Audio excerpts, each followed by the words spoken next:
Boa noite, irmãos. Paz do Senhor. Quero apresentar com muita alegria meu coração, o Alan e a Rafaela, pastor Alan e a Rafaela. Deus abençoe, são lá da Igreja Embaixada do Reino, em Florianópolis, né? Sejam bem-vindos, são nossos amigos e também são filhos dessa casa.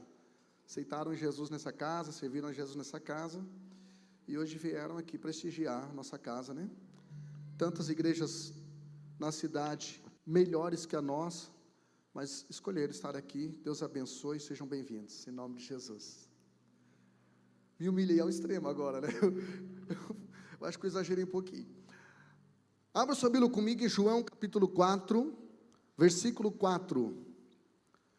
João capítulo 4, versículo 4, todos já conhecem esse contexto que fala a respeito de adoração genuína. O tema da minha mensagem nessa noite é insignificante, importante e relevante. Insignificante, importante ou relevante? O que você é? Como você se sente? Insignificante, importante ou relevante? Então nós vamos estar falando sobre isso. A princípio eu construí a mensagem só em cima do importante e relevante, depois me veio a ideia de também falar sobre insignificante, porque pessoas que não conhecem o seu significado também não conhecem o seu valor. Amém? Amém? Diz assim João capítulo 4, versículo 4: e era-lhe necessário passar por... Quem está no culto aqui, diga, é nós. Era-lhe necessário passar por Samaria, era importante para Jesus, fazia parte do projeto dele, ele passou ali de maneira intencional. Versículo de número 7, por favor, Marília. Veio uma mulher de Samaria tirar água, disse-lhe Jesus, dá-me de beber. Jesus pediu para ela uma caneca de água. Versículos 28 até o 30. Versículos 28 ao 30. Deixou, pois, a mulher o seu cântaro e foi à cidade e disse àqueles homens: vinde, vede um homem.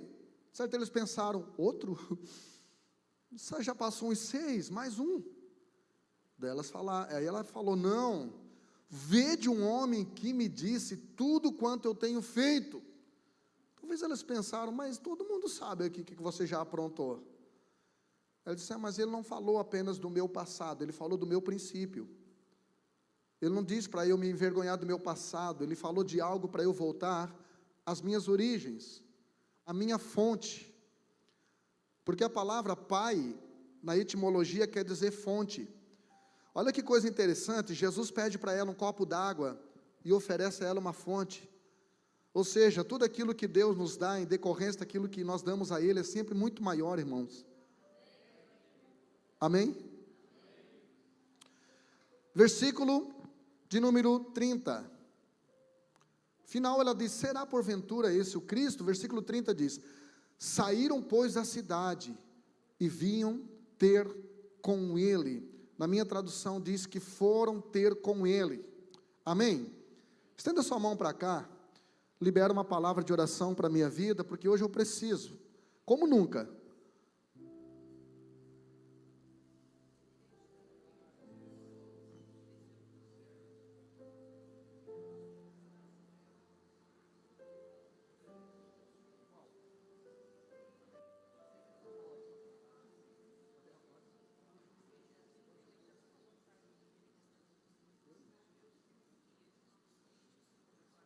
Pai, em nome de Jesus, eu recebo esta oração. Eu me coloco, Senhor, como canal transmissor da Tua palavra. Há um peso de responsabilidade sobre a minha vida neste momento. Há um grande peso de responsabilidade sobre o meu coração, Senhor. Porque eu não quero ser apenas alguém que vai passar um conteúdo, Senhor. Eu quero alguém que libere uma transformação. E nós sabemos que o Deus forma, o diabo deforma, a religião reforma, mas só a tua palavra transforma. Transforma nesta noite a nossa mente. Nós não queremos ter uma mente mudada, nós queremos ter uma mente transformada, e uma vez transformada, não tem mais como voltar ao estado em que era. Então libera sobre nós, Senhor, nessa noite, a tua unção, a tua graça, o teu amor, tua misericórdia. Eu não sei como os teus filhos saíram de casa, eu não sei qual é a expectativa, mas que eles possam trocar essa expectativa por uma perspectiva em ti, Senhor, porque só o céu tem para nós aquilo que precisamos, só o Senhor tem para nós aquilo que precisamos de fato. Então libera sobre nós a tua bênção, Senhor. Nós não estamos numa reunião, Senhor, nós estamos num culto, e nós queremos te oferecer algo, porque sabemos que quando te oferecemos algo, isso volta para nós, porque tudo que plantamos nós colhemos. Que nós possamos, nessa noite, Senhor, ser tocado pelo teu Espírito, em nome de Jesus. Diga comigo: insignificante, importante e relevante. Insignificante, irmãos, é quando eu me sinto desnecessário, é quando eu me sinto invisível. E quando você lê os versículos 17 e 18 dessa passagem, você vê que essa mulher, ela enfrentou, um pouquinho mais de retorno, Reis, por favor. Esta mulher, ela enfrentou uma ruptura em 5 relacionamentos, e isso, consequentemente, causou um trauma nela. Toda ruptura, irmão, deixa uma sequela. Toda ruptura deixa algo negativo no nosso coração, principalmente no coração das mulheres, que são um pouco mais afetivas, que são um pouco mais sensíveis. E como se não bastasse 5 rupturas relacionais, ela também sofria, porque ela estava se relacionando com alguém que não queria largar a sua esposa por ela. Então essa mulher, talvez ela se sentisse insignificante. Os judeus faziam questão de dizer que os samaritanos eram insignificantes. Importante é quando eu me sinto o essencial, que está no versículo 7, Jesus começa então a falar com ela, e começa a criar nela, a construir nela um senso de importância, um senso de valor próprio. E você vê isso no versículo 7, quando Jesus pede para ela água. Jesus estava dizendo: você é útil, você tem algo a oferecer, você pode me dar um pouco de água? E Jesus então passa a falar do passado dela, mas não numa conotação condenatória. Jesus passa a falar do passado dela num aspecto de libertação. Amém, gente? Quando as pessoas falam do nosso passado, nos causa opressão. Mas quando Deus fala do nosso passado, isso nos causa ensino. O passado mostrado pelos homens é opressor, mas o passado mostrado por Deus é um professor, para nos ensinar com os nossos erros, para nos trazer comparação e conhecimento do quanto Deus pode transformar a nossa vida. Então, insignificante é quando você se sente desnecessário e descartável, e substituível por qualquer coisa, por qualquer um. Importante é quando você se sente útil. Mas o que é relevante? O prefixo in fala de algo interno, algo dentro de você, quando você se sente importante por aquilo que você é. Agora, relevante é aquilo que tem relevo, é aquilo que é exterior. Então não tem a ver com aquilo que eu sou e que eu sinto lá no meu interior, mas tem aquilo que eu faço, com aquilo que eu externalizo, com aquilo que eu materializo. Então relevante é quando eu me sinto indispensável. Diga comigo: insignificante, desnecessário. Diga importante, essencial. Diga relevante, indispensável. Amém? Diga para alguém do lado: e você é indispensável, irmão. Você não é insubstituível, mas você é indispensável para o propósito que Deus criou, para o projeto que Deus criou. Ele te salvou, irmão, e Ele poderia já ter te matado no Covid, mas Ele não, Ele te deixou na terra, porque você é indispensável para aquilo que Ele quer fazer em você e através de você, amém? E isso está no versículos 29 e 30, ela diz que ela deixou o seu cântaro, ou seja, ela deixou as suas necessidades, a sua carência de ter água, e a Bíblia diz então que ela largou o seu cântaro, e ela foi buscar pessoas para Cristo. Então pessoas relevantes trocam as necessidades pessoais pelas prioridades espirituais. Vou repetir, pessoas relevantes são aquelas que trocam as suas necessidades pessoais, as suas carências, pelo propósito espiritual, pelo plano de Deus que é eterno, amém ou não amém? Então vamos lá, vou falar um pouquinho de insignificante, para que talvez você que esteja se sentindo insignificante, porque a mídia, os meios de comunicação, as redes sociais, a internet, ela nos mede pelo nosso status. Só que Deus, Ele nos mede pelo nosso extrato, por aquilo que é realmente, mesmo que não esteja parecendo. Então para você que chegou aqui nessa noite, se sentindo insignificante, se sentindo descartável, inútil, sem importância, se sentindo frio, talvez você esteja realmente, hoje, vivendo uma vida sem significado, sem sentido, sem propósito, sentindo que se você ir, você foi, mas se não ir também não vai fazer falta. Então deixa eu trazer uma palavra de cura para você. A Bíblia diz em Lucas capítulo 13, versículo 7, tudo aquilo que está registrado no Evangelho de Lucas, está registrado não só de forma intencional da parte de Deus, como em toda a Bíblia.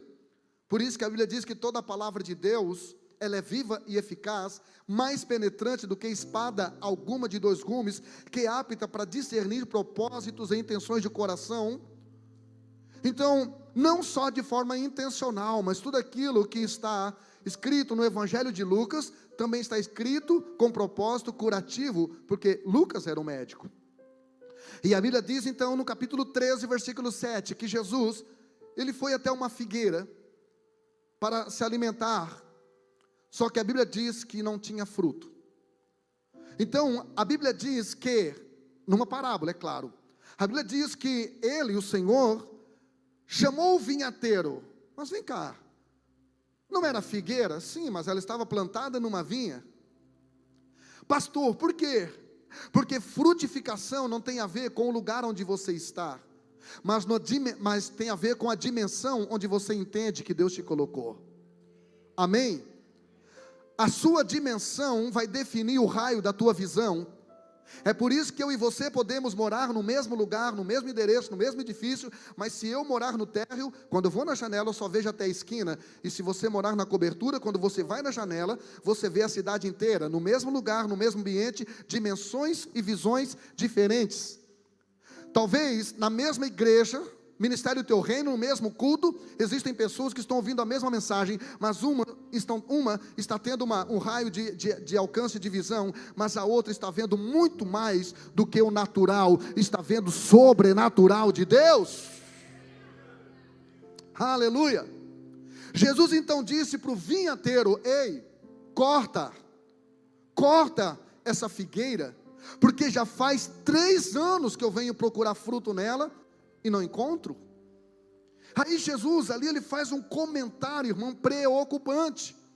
Ele faz uma pergunta, e não deixa a resposta. Ele diz o seguinte: para que está ocupando a terra inutilmente? Talvez aquela figueira estivesse acomodada pensando: mas eu estou fazendo sombra, pelo menos eu estou sendo útil.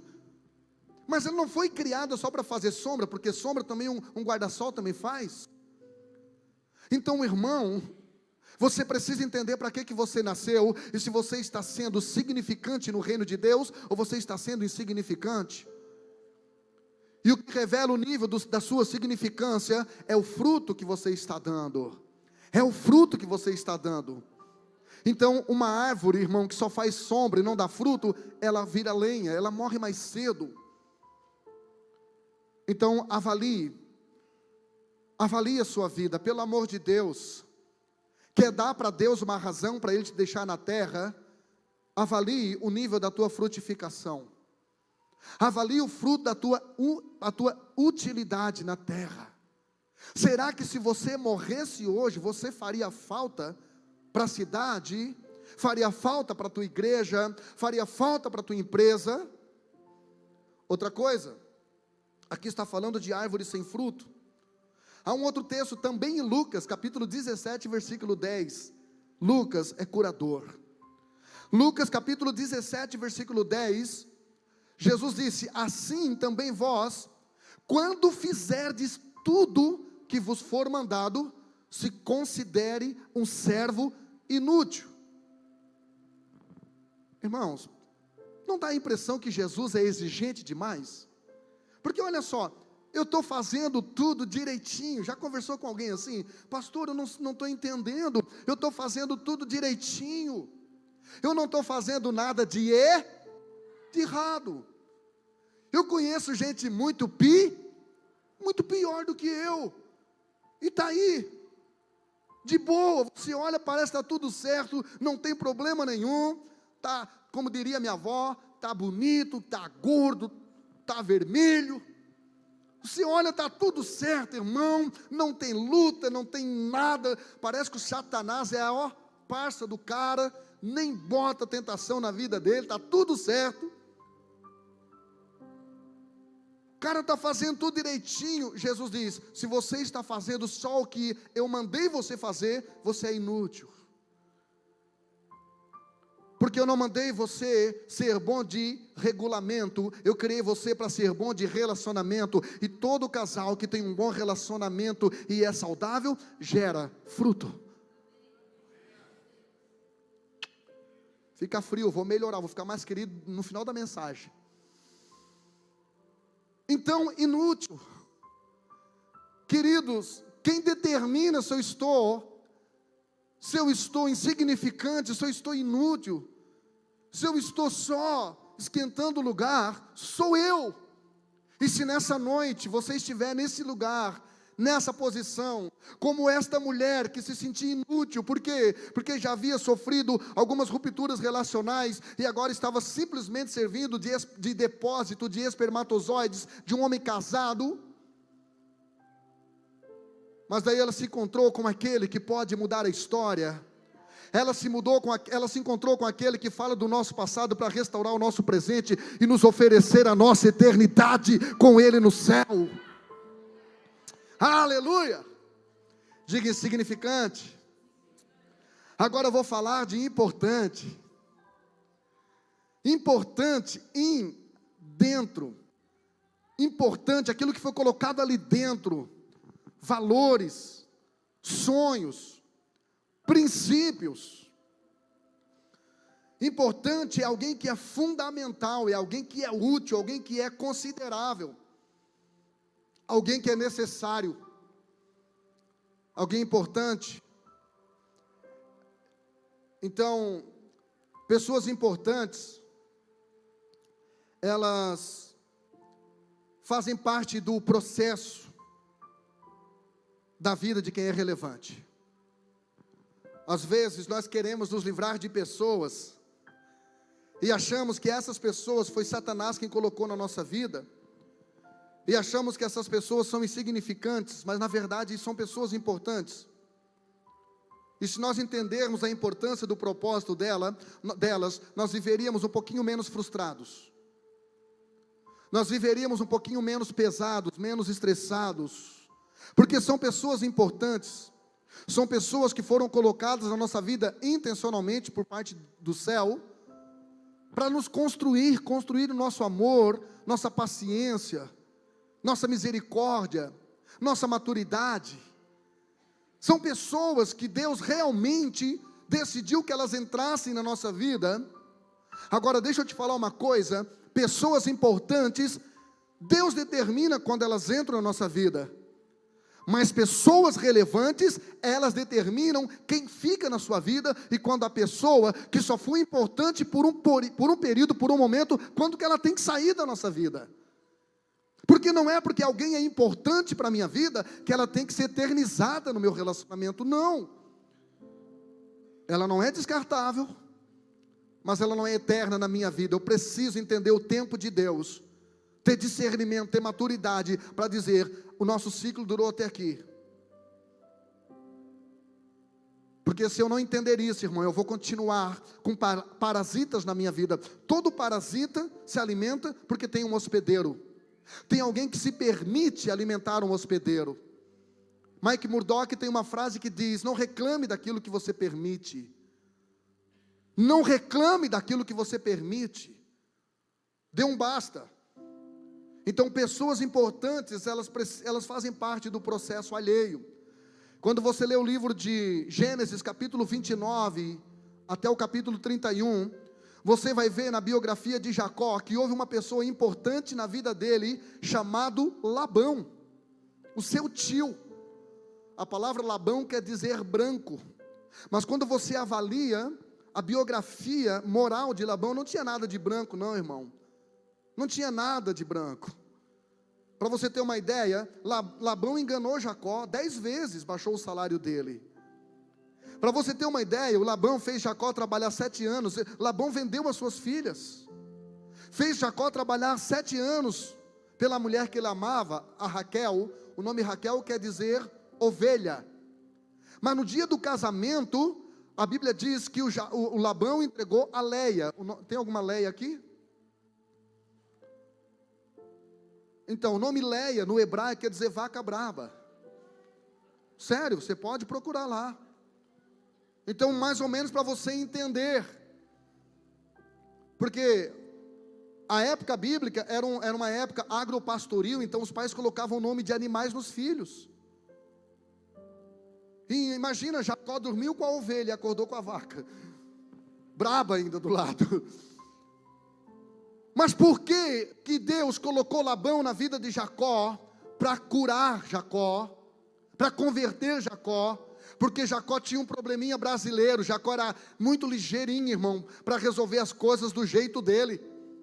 Por isso que em Gênesis capítulo 28, a Bíblia diz que Deus deu um sonho para ele, e nesse sonho mostrou uma escada, não um elevador, para curar Jacó da precipitação, dizendo, vai degrau por degrau.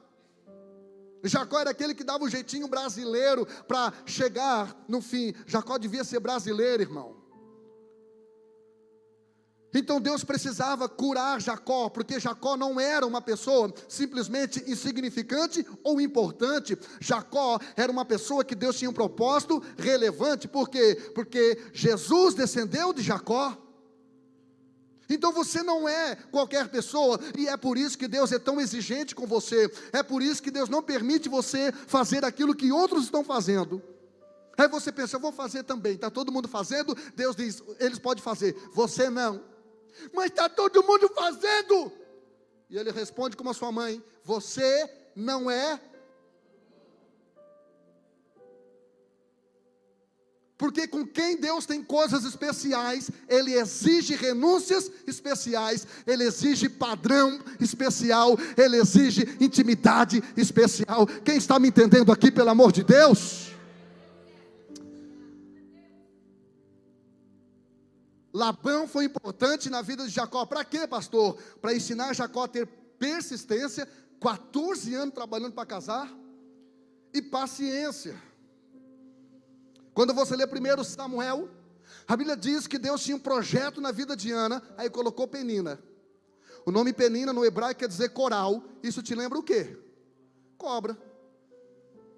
Deus vai permitir que algumas cobras trilhem o teu caminho, mas há uma promessa de Deus, aqueles que se movem debaixo do meu poder, pisarão nas serpentes, em nome de Jesus. Então Deus precisava trabalhar Ana, porque Ana tinha um senso de insignificância. Ela chegou para o marido e disse, me dá filho, senão eu morro. Aliás, não foi ela não, foi a Raquel, a Rebeca. Mas olha só, ela chega e diz, eu preciso ter filho, Eu preciso ter filho a qualquer custo. E a Bíblia diz que Penina começou então a irritar Ana. Ana perdeu o apetite, começou a chorar desesperadamente. Mas isso só durou até o momento que ela entra no templo. E a Bíblia diz em 1 Samuel 1:10 que ela dobra os seus joelhos e chora e ora com amargura de alma. E naquela oração, Deus mudou a história dela. Então, pastor, como é que eu lido com Penina? De joelhos. Como é que eu lido com pessoas irritantes? Orando por elas. Como é que eu lido com pessoas que não acreditam naquilo que Deus me prometeu, uma gestação, uma realização de um sonho? Orando, meu irmão, de joelhos. É dessa forma que você lida. Não é se vingando, não é reclamando, não é descendo no nível da Penina, não, é descendo no mais baixo nível da oração, para que Deus possa engrandecer você, porque aquele que se humilha, Deus exalta. Penina foi alguém necessária na construção do propósito de relevância na vida de Ana. Por quê? Porque ela levou Ana a ter resiliência, que é diferente de resistência, porque você pode resistir coisas boas, mas resiliência para suportar as coisas ruins, para suportar pessoas ruins, e também a ter dependência. Por isso que ela foi orar, irmão. Então as peninas que Deus permite que cruzem o nosso caminho, é para nos levar para os joelhos, para mostrar para nós que não é do nosso jeito, não é no nosso tempo, é do jeito dele. 1 Samuel 17, a Bíblia diz que Deus colocou uma pessoa necessária na vida de Davi, chamado Golias. O nome Golias tem dois significados, grego e hebraico. No hebraico o nome Golias quer dizer forte, mas no grego o nome Golias quer dizer passagem. É interessante que eles começaram a chamar Golias de gigante, mas você nunca vê Davi chamando Golias de gigante, porque a forma como você dá nome ao seu problema, potencializa este problema. Então Davi nunca chamou Golias de gigante, irmão. Como é que você tem chamado a doença? Ai, a minha doença, se é sua, Deus não vai tocar, vai deixar contigo. O meu problema, se é seu, Deus vai dizer, fique com ele. É a síndrome de Bart Simpson. Se a culpa é minha, eu coloco em quem eu quero. Mas se é sua, vai ficar com você. Então Davi, ele nunca chamou Golias de gigante. Ele chamou Golias de incircunciso, alguém que não tem a marca. É por isso que os seus irmãos chamavam Golias de gigante, porque eles olhavam para Golias com os olhos humanos. Mas Davi olhava para o Golias com os olhos de Deus, porque Davi não se sentia afrontado por Golias. Ele sabia que o Golias estava afrontando, era o exército do Deus vivo. Irmão, quem se levanta contra ti, se levanta contra o projeto que Deus tem contigo e não contra ti. Então não se preocupa, essa guerra não é tua, essa guerra é de Deus. Você tem se cansado e perdido algumas batalhas, porque você tem lutado as tuas guerras. Lute as guerras de Deus. Se envolva em problemas que vão contra Deus. E a vitória foi certa. Quando os irmãos de Davi olhavam para o Golias, diziam assim, olha o tamanho da mão dele, não tem como ganhar. Davi, que olhava Golias com os olhos de Deus, olhava e dizia assim, olha o tamanho do cabeção dele, não tem como errar.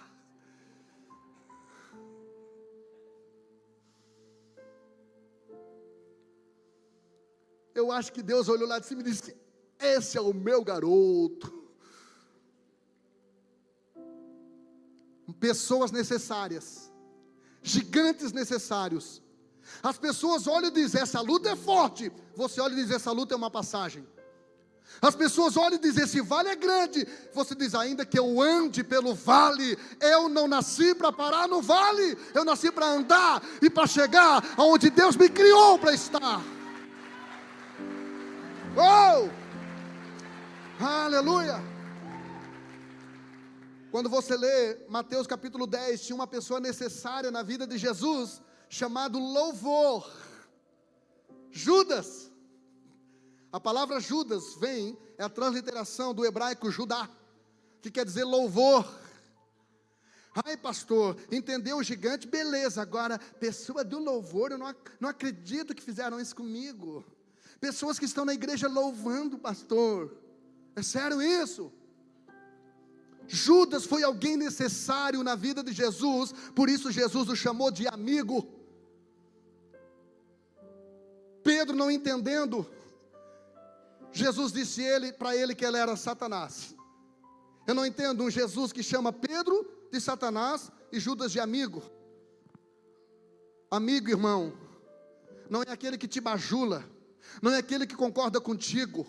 Amigo não é aquele que tenta te proteger do processo. Amigo é aquele que te leva para o propósito.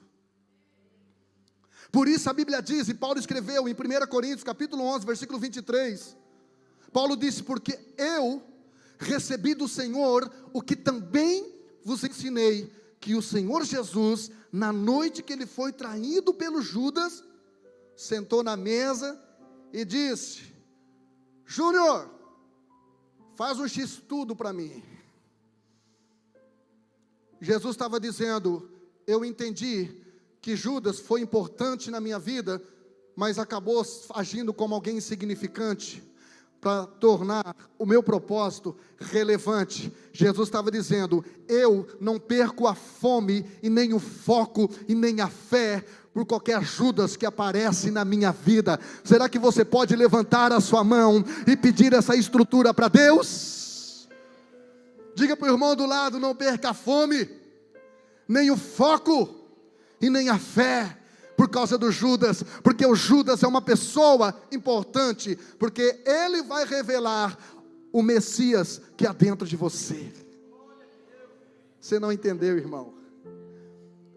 Judas levou Jesus para a cruz, e quando furaram Jesus na cruz, saiu água e as duas substâncias líquidas em evidência em um parto: água e sangue. O Judas vai te levar para um lugar onde você vai ser furado, e quando você for furado, vai sair de dentro de você aquilo que Deus colocou aí dentro. Quantos querem unção de Deus? Aqui é só meia dúzia, vamos lá. Quantos querem? Vou dar outra chance. Quantos querem unção de Deus? Unção de Deus? Unção de Deus? Você quer unção de Deus? Miqueias capítulo 6, versículo 15, diz que fala como que o azeite é extraído da azeitona. Eles colocam a azeitona dentro de um tablado no chão, tiram os chinelos, os sapatos. Não, minha unha está muito comprida. Eles tiram o calçado e começam a extrair a azeitona. Pode abrir aí na Bíblia, irmão. Diga para alguém do lado: está na Bíblia. Miqueias 6 e 15. Como que eles extraem a azeitona, o azeite da azeitona, pastor? Nós estamos vivendo uma geraçãozinha Nutella. Eu quero unção, pastor, eu quero ter o que você tem, eu quero o que você carrega, virou modinha, eu quero ter o que você carrega. Irmão, para você ter o que alguém carrega, você vai ter que trilhar o caminho que ele carregou, que ele andou. Você vai ter que fazer o que ele fez. Então, se você quer unção, se prepare para que as pessoas pisem em você. Não é para diminuir você, nem para minimizar o que Deus tem na sua vida. É para extrair de você aquilo que você tem de melhor, que o céu colocou aí dentro. Aleluia. Então, cuidado para não ser apenas importante no processo de alguém. Ai, pastor, é por isso que eu tenho incomodado um monte de gente. Acho que eu sou um importante na vida deles. Irmão, não seja um importante, seja o relevante. Porque o importante tem prazo de validade. O importante Deus trata. O importante, irmão, é tirado de cena na hora certa. Agora, relevante não, querido. Relevante fica firme, ainda que enfrenta lutas, dificuldades, murmuração, crítica. O relevante continua firme, porque ele entendeu o propósito, e ele sabe que tudo faz parte de um processo, em que ele era como significante. Lembra quando você chegou na igreja, irmão? O chinelo amarelo, outro vermelho, um calção de jogador. O rei, quando chegou na igreja, irmão, só tinha um fardamento do Palmeiras. Um dia a gente foi no mar, foi dar um rolê lá em Floripa, aí nos arrumamos, né, para ir para a praia, olhei ele com a camiseta do Palmeiras, um calção do Palmeiras, digo, onde é que o Maranduvá vai? Para a praia? Eu digo, não, irmão, não, você não é mais insignificante, agora você é importante, irmão, e pessoa importante, irmão, causa uma boa impressão. Aí ele disse para ele, então me dá um calção, está aqui, foi só um também, depois vai se virar, irmão. Você lembra quando você chegou na igreja, irmão, com aquela gravata, língua de boi, assim, larga, aquele terno assim, com desse tamanho assim, a lapela, calça boca de sino, nem aparecia o sapato. Você lembra no dia do batismo que você era feinho, irmão?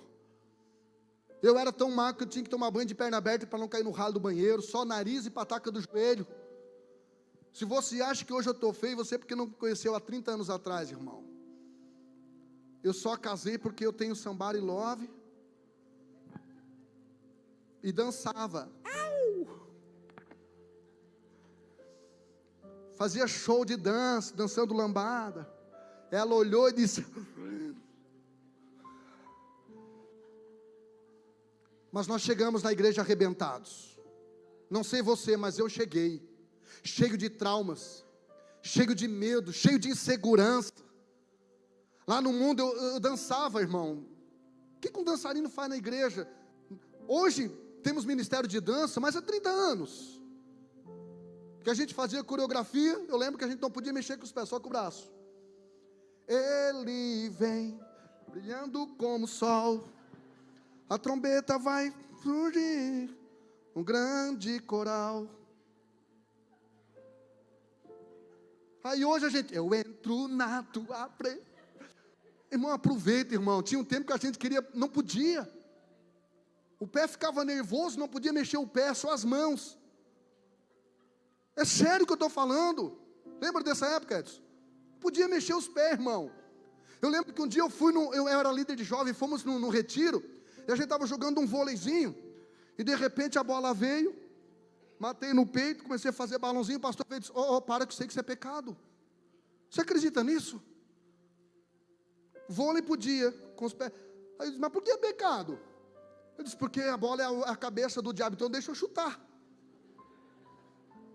Eu nunca entendi esse negócio. Mas hoje, irmãos, a gente tem liberdade para adorar o Senhor. Hoje eu entendo o papel relevante que Deus quer me usar para exercer na minha geração, para que quando eu morrer, eu possa deixar falta, em nome de Jesus. Em nome de Jesus. Então cuidado para não ser apenas uma pessoa importante no processo de alguém, mas que você possa ser relevante no propósito que Deus tem contigo. Olha só uma pessoa, irmão, só importante. Georão, segundo Crônicas 21:20 diz, era da idade de 32 anos, quando começou a reinar, e reinou 8 anos em Jerusalém, e morreu, e foi, sem deixar saudade. Que vida triste. Um rei que foi importante, reinou 8 anos, mais alto nível de liderança, reinou 8 anos, de repente morre, ninguém sentiu saudade. Irmão, sabe o que dói meu coração? Não é quando alguém relevante sai daqui da igreja para fazer um trabalho legal no outro lugar, como o Alan e a Rafaela, isso não dói meu coração, só fico triste. Sabe o que dói meu coração? É quando alguém que fica na igreja anos e anos, e de repente diz, pastor, estou indo para outra igreja, e eu olho e penso, não vai fazer falta, não vai deixar saudade, não é relevante, é importante, porque todo mundo aqui é importante, porque todo mundo foi salvo pelo sangue precioso de Jesus, amém? Então todos na igreja são importantes, amém? Todas as pessoas para Deus são importantes, todas as igrejas evangélicas da cidade são importantes, mas Deus tem falado no meu coração, você precisa ter uma igreja que seja relevante para a cidade, você precisa ser um pastor que seja relevante na vida das pessoas. Você precisa ter alguém que vai chorar em cima do seu caixão e dizer como ele me ajudou. Às vezes ele não tinha dinheiro, mas ele dava uma palavra, ele liberava uma palavra profética para a minha vida. Irmão, eu não quero ser Georão que foi sem deixar saudades. Alguém que era importante porque estourou a cota dos 5.000 amigos do Facebook.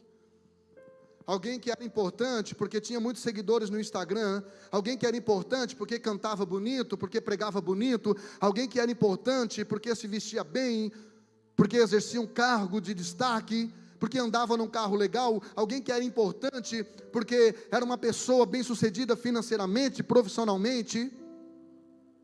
Mas isso é só importante, irmão, e é importante.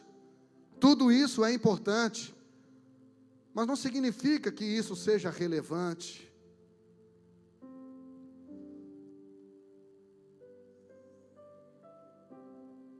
Uma pessoa importante é uma pessoa morna. Água morna é boa, irmão? Você usa água morna todo dia. Porque se você usar uma água quente, pela a sua pele. Você usa água morna todos os dias, tem a sua função. Água morna é bom para fora do corpo, irmão. Nosso retiro agora, dia 15, Termas da Guarda, para os homens ficar lá tomando banho de aguinha morna, top, show de bola, faça a sua inscrição. A água morna é boa para fora do corpo, mas para dentro do corpo, se você tomar uma água morna, isso vai te causar vontade de regurgitar aquilo que você tem lá dentro. Apocalipse 3:16, Jesus disse, para um homem, para um líder, para um pastor, para um anjo de uma igreja, assim como você é morno, assim como você é alguém que é um bom cumpridor de regulamentos, assim como você é muito bom quando você está em cima do altar cumprindo a sua escala, cumprindo a sua agenda, assim como você é muito bom porque você não falta no culto no dia da sua escala, assim como você é importante e você é só morno, você não é relevante. Você não sabe, eu terminei o livro Lideres, que é muito bom, recomendo, irmão. Recomendo o livro Lideres. Eu terminei o livro Lideres falando de over delivery. Delivery, você sabe, é entrega. Agora, isso virou febre na pandemia. Mas over delivery é quando você entrega algo além daquilo que as pessoas estão esperando. Quando escrevi o livro, Deus disse, você precisa começar a praticar o over delivery. É por isso que nem um entregador de x-salada, irmão, na minha casa, ninguém que lava meu carro recebe só o valor exato. Ninguém. Sabe por quê? Porque Deus não me chamou para ser importante, Deus não me chamou para estar na média, Deus me chamou para eu fazer além daquilo que as pessoas esperam. É por isso que ser igreja não é estender o dedo para quem merece, é estender a mão até para quem não merece.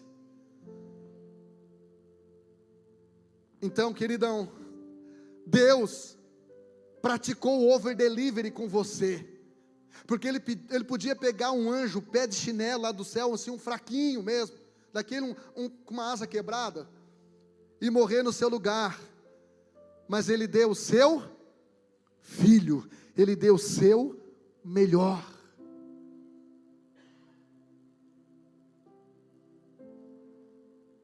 Por isso que a Bíblia diz que ele opera infinitamente mais do que aquilo que nós pedimos ou pensamos. Quando você começar a fazer isso na terra, entregar para as pessoas infinitamente mais do que aquilo que elas merecem, quando você começar a entregar para as pessoas infinitamente mais do que aquilo que elas esperam, você vai estar representando a real imagem e semelhança de Deus. Quem entende esta palavra, diga eu. Agora eu vou falar sobre o que é relevante. Agora bata no peito e diga, esse cara sou eu. Obrigado pela sua indiferença.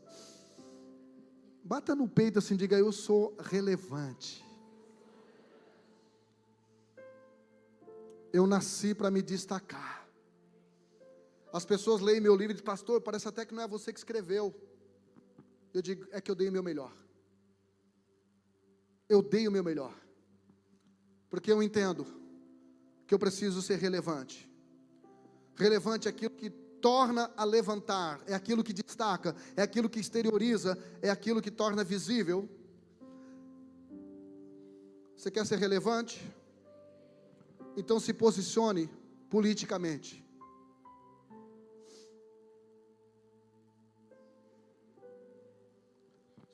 Você sabia que a primeira ordem que Deus deu para o homem foi para que ele fosse político? Quem sabia aqui, diga eu. A primeira ordem que Deus deu para o homem, está lá no primeiro livro da Bíblia, no capítulo 1, versículo 28, ele disse: governe. Isso é o que, irmão? O que é política? Política não é um marajá saqueando o povo. Política é uma pessoa muito bem intencionada, servindo as pessoas, governando as pessoas, pelo seu bom exemplo. Então, eu tenho entendido que púlpito não é palanque. E tenho entendido que pastor não é cabo eleitoral. E eu falo aqui uma coisa que você vai saber: você nunca vai ver um político falando em cima desse púlpito de política. Nunca vai ver. Você nunca vai ver um político falando de política em cima desse altar. Nunca.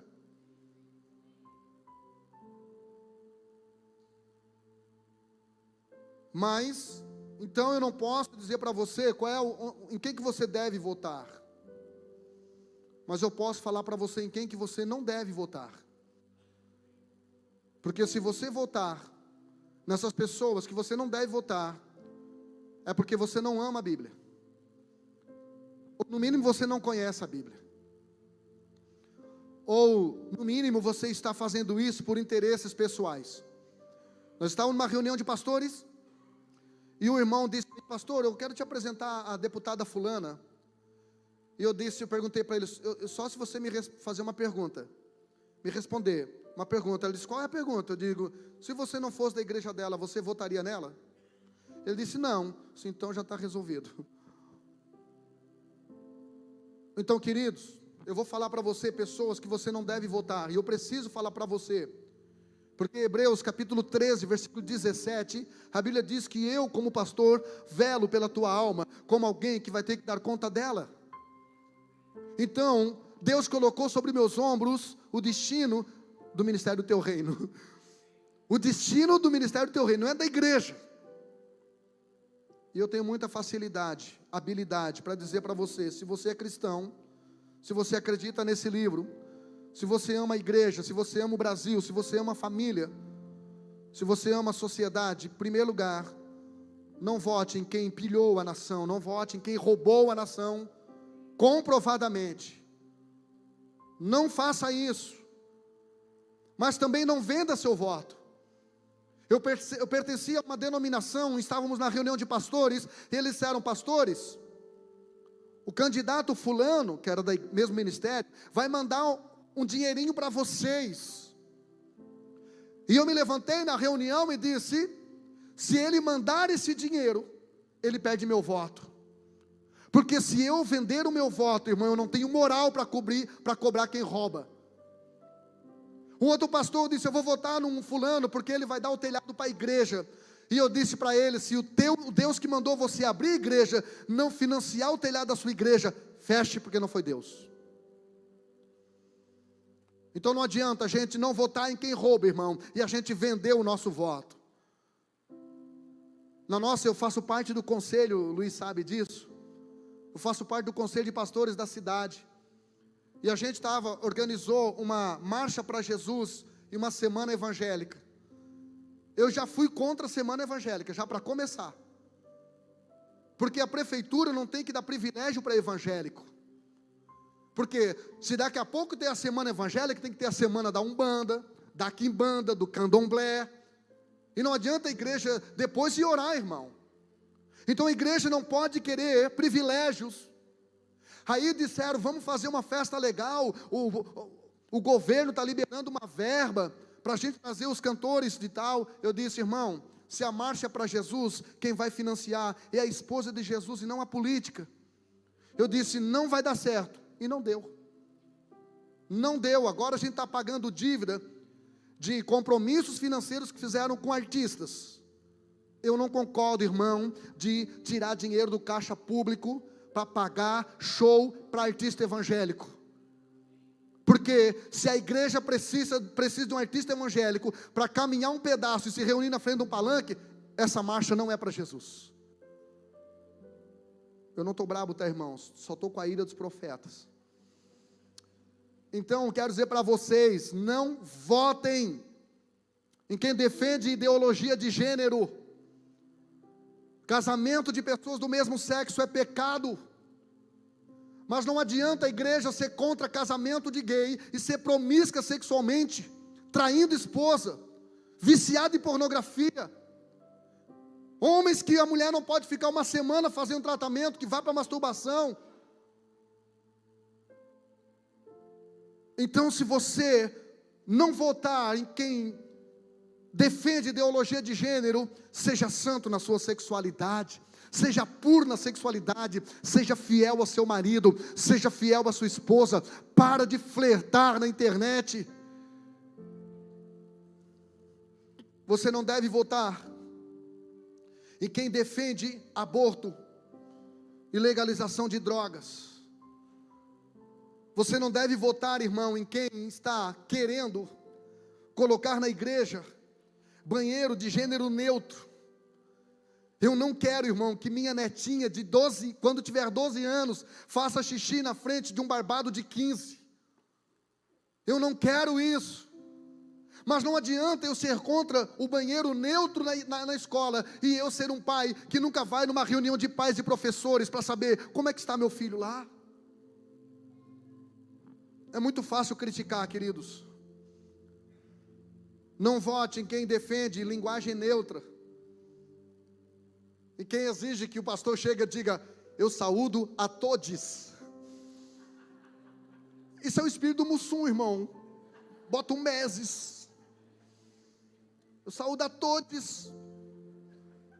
Palhaçada é essa?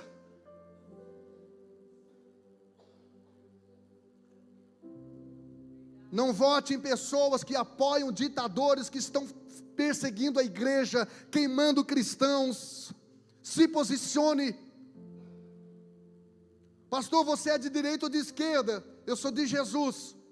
E Jesus disse, onde estiver 2 ou 3 reunidos no meu nome, eu vou estar nem na esquerda e nem na direita, eu vou estar no meio, para abençoar, para curar, para salvar, para libertar. Gostei da oração do Éder. O nosso Jesus não é Bolsonaro, irmão. Nós não colocamos isso aqui por causa de Bolsonaro, porque quando eu nasci, irmão, o meu sonho, um dos meus projetos da igreja, isso desde quando a gente abriu a igreja, e se você puder me ajudar nisso, faça isso. O meu sonho é ter a bandeira do Brasil hasteada na frente da igreja, mas uma bandeira enorme, porque você vê o americano, tudo quanto é casa de americano, é ou não é, Gesiel? É ou não é? Tudo quanto é casa americano, tudo quanto é comércio americano, a bandeira dos Estados Unidos lá. Agora, parece que bandeira brasileira virou bandeira de político. Essa bandeira, irmão, está escrito ordem e progresso. Amém? Esta bandeira representa a nossa nação. E eu sou brasileiro. E a palavra brasileiro, na etimologia, quer dizer carregadores de brasas. A igreja, irmão, precisa voltar a carregar brasas. Mas para isso tem que estar no altar, porque o fogo arde continuamente, é sobre o altar. O que a igreja está precisando é vir para o altar e orar pela nação brasileira. E fazer o que mais, pastor? Votar certo, votar de maneira responsiva, porque depois não adianta você orar, meu irmão. O que você vai ter que fazer é honrar, seja quem estiver no poder. Pastor, com que base você fala isso? 1 Samuel 8:18 diz, então naquele dia, Deus está dizendo para o seu povo, clamareis por causa do vosso rei, que houverdes elegido. Vai chegar um dia que vocês vão clamar, meu povo, por um rei, por um líder, por um presidente que vocês elegeram. Olha a resposta de Deus: mas o Senhor não vos ouvirá. Então essa semana, ore menos pelo Brasil e se posicione mais por aquilo que vai fazer bem para a sociedade, para a família, para a igreja. Independente de quem entrar lá, irmão, independente, não vai conseguir parar a igreja, porque não é só para a igreja aquilo que move a igreja, e o que move a igreja não é o homem, não é político, mas vote certo, eleja alguém que Jesus elegeria. Não defenda um partido, defenda o todo, defenda a nação, em nome de Jesus. Agora que eu já desabafei, diga para alguém do lado assim, faz uma cara de avivado, irmão, pelo amor de Deus. Diga assim para alguém do lado: ser relevante é ser reconciliador.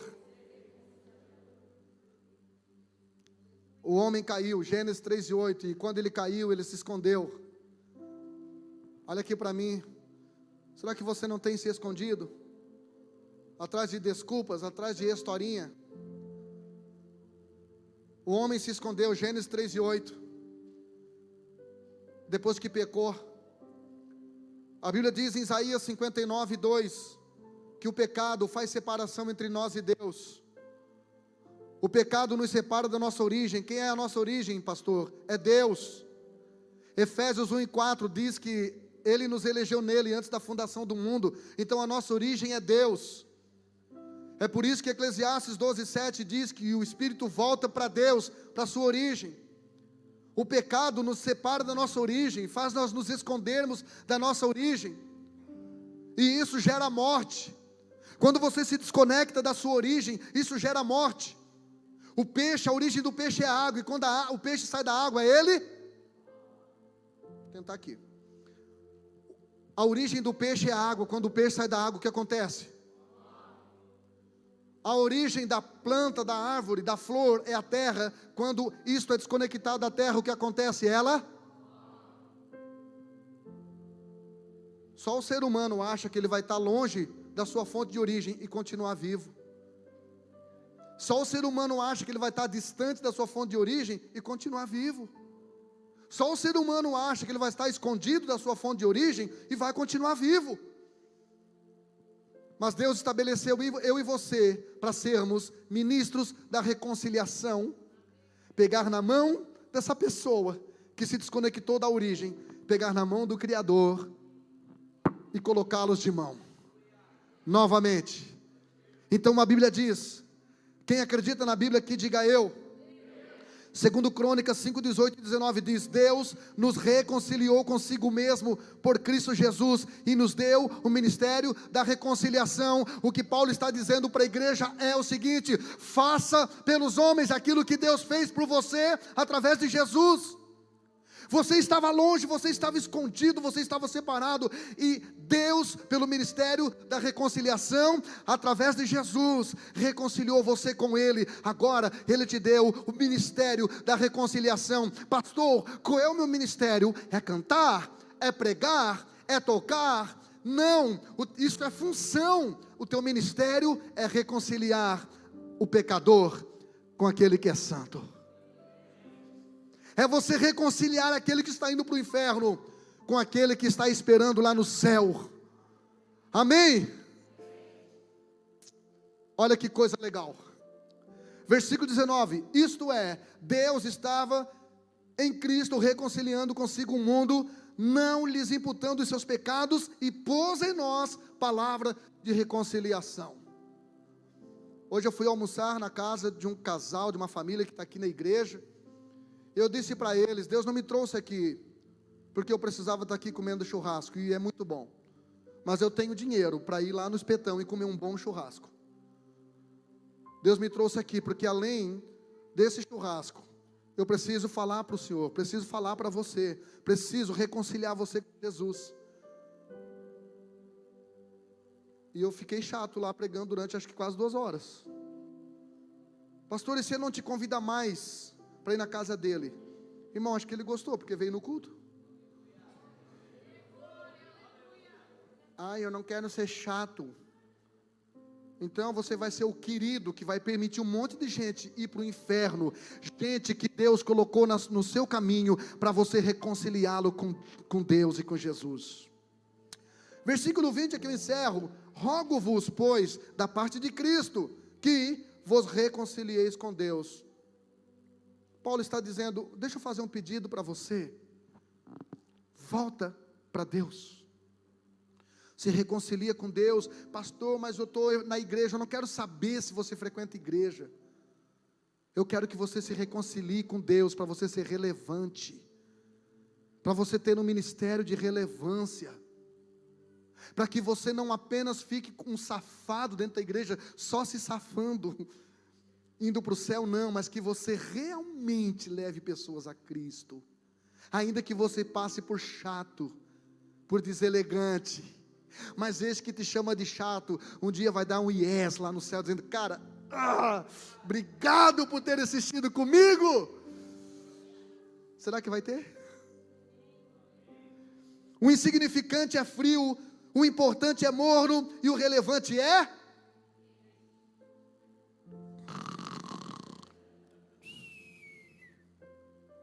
Então, quente, o relevante é? Quente. Vou repetir, não me irrito. O insignificante é frio, é gelado, apático, anêmico. O importante ele é morno, mas o relevante é? O insignificante é carnal, o importante é natural, e o relevante é espiritual. Estou aprendendo a 5ª série. Vamos lá, para encerrar. O insignificante não pensa em nada. O importante só pensa na atualidade, e o quente pensa na eternidade. Então quero convidar você a se reconciliar com Deus nessa noite. Fique em pé, por favor. O que você quer ser? Insignificante? Não incomoda nem Satanás e nem a Deus. Em cima do muro, frio. O que você quer ser importante? Eu sou um importante, pastor. Todo mundo acha que eu prego bem, todo mundo acha que eu canto bem, todo mundo acha que eu toco bem, todo mundo. Entra lá nas minhas redes sociais para o senhor ver, no meu Instagram, eu estou bombando.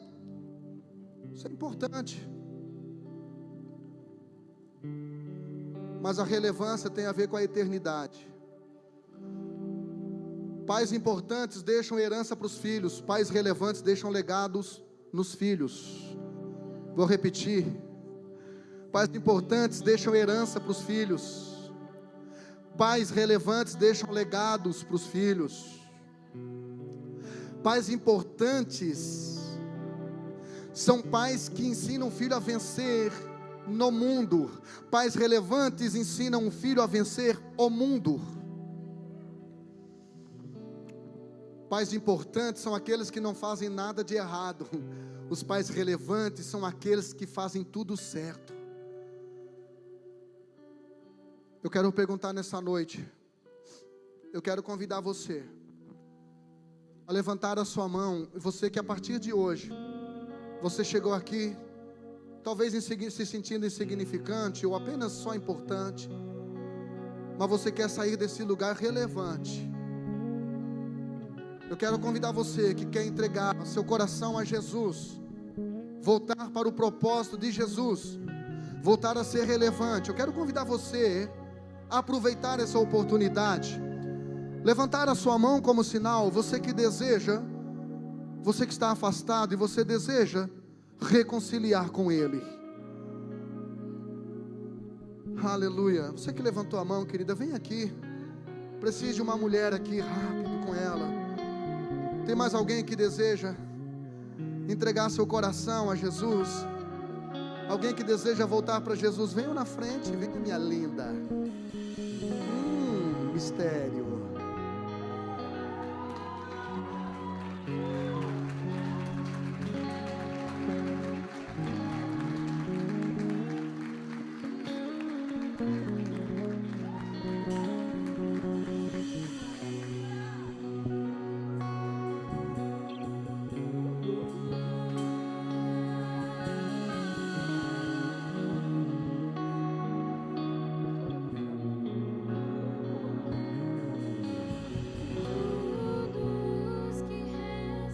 Tem mais alguém que deseja reconciliar com Jesus? Venha na frente.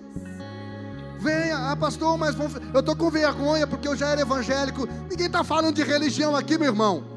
Eu estou falando de propósito de vida.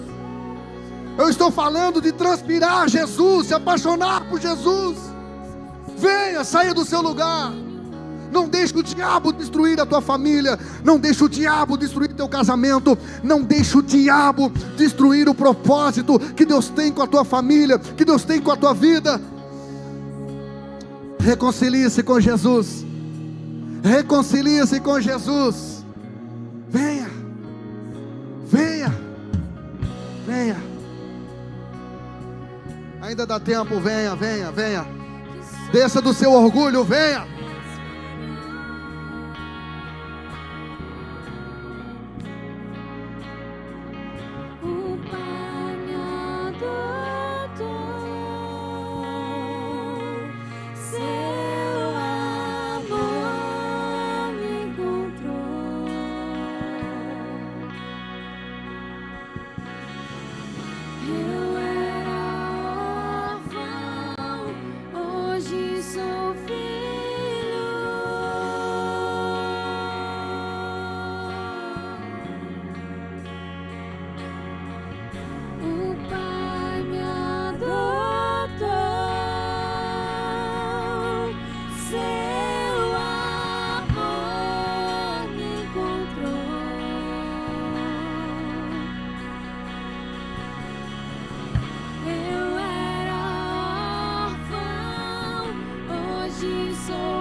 O que nós éramos?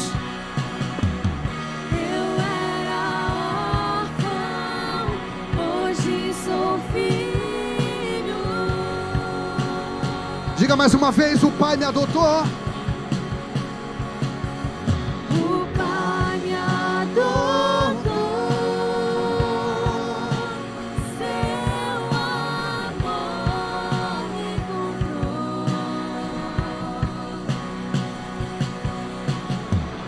Eu era órfão, hoje sou filho.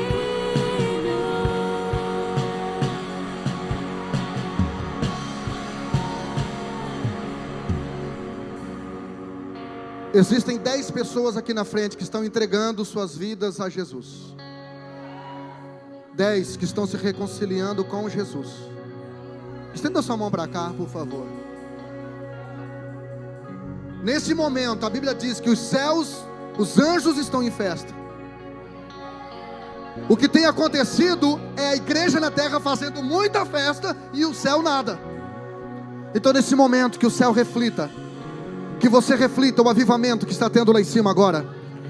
Pai, em nome de Jesus, receba teus filhos como